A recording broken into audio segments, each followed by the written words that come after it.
मुझे कहने में कोई संकोच नहीं, उस समय के हमारे संविधान निर्माताओं से विद्वान बाबा साहब भीमराव अंबेडकर से ज्यादा विद्वान इस सदन में अभी कोई नहीं बैठा। मुझे कहने में संकोच नहीं है। जो लोग 8 विधानसभाएं भी एक साथ नहीं करा पाते हो, मौसम देख के तारीखें बदलते हो, वो लोग बात करते हैं एक देश एक चुनाव की।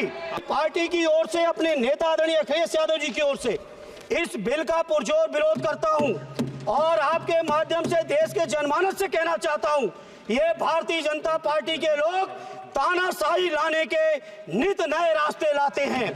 धर्मेंद्र यादव। धन्यवाद अध्यक्ष जी।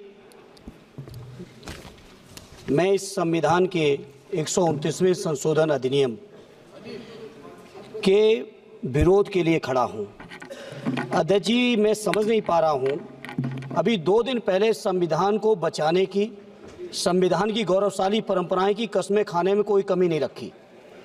2 ही दिन के अंदर संविधान की जो हमारी मूल भावना है, 2 ही दिन के अंदर संविधान का जो हमारा बेसिक स्ट्रक्चर है, 2 ही दिन के अंदर संविधान का जो हमारा संघीय ढांचा है, उसको खत्म करने के लिए संविधान संशोधन बिल लाए हैं।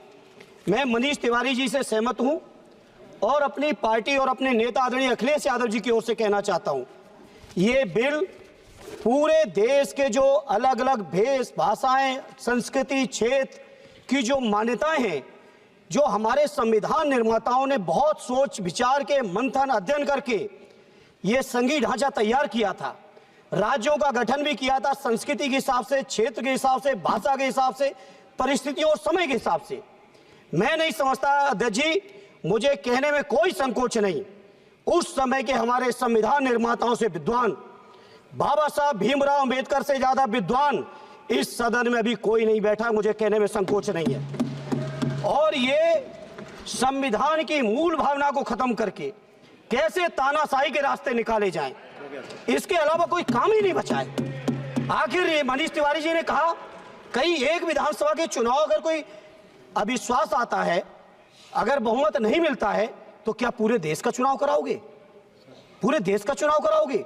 और ये लोग एक देश एक संविधान एक चुनाव की बात करते हैं।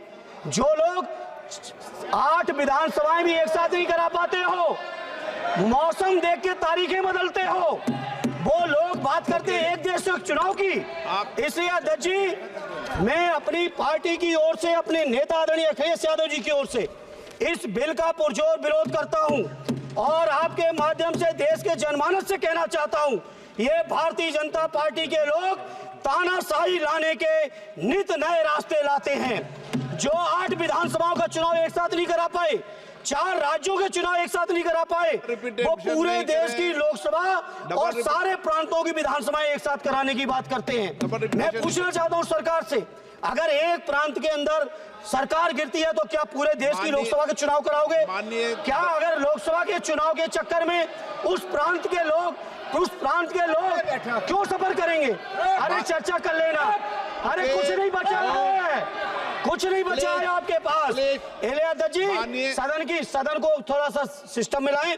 अध्यक्ष जी, आपसे अनुरोध है, आपके माध्यम से सरकार से अनुरोध है, जनता ने बड़ी उम्मीदों के साथ हम सबको भेजा है और हम सब लोगों की जिम्मेदारी है, ये संविधान विरोधी, संघीय ढांचे विरोधी, बेसिक स्ट्रक्चर विरोधी कई केसों की चर्चा की मनीष तिवारी जी ने, मैं उनके साथ जोड़ते हुए माननीय सर्वोच्च न्यायालय की भावनाओं के विरोधी, गरीब विरोधी, दलित विरोधी, पिछड़ा विरोधी, मुसलमान विरोधी, इस नीयत को वापस लो। ये अध्यक्ष जी, आपके माध्यम से मेरी आपसे प्रार्थना है। बहुत बहुत धन्यवाद।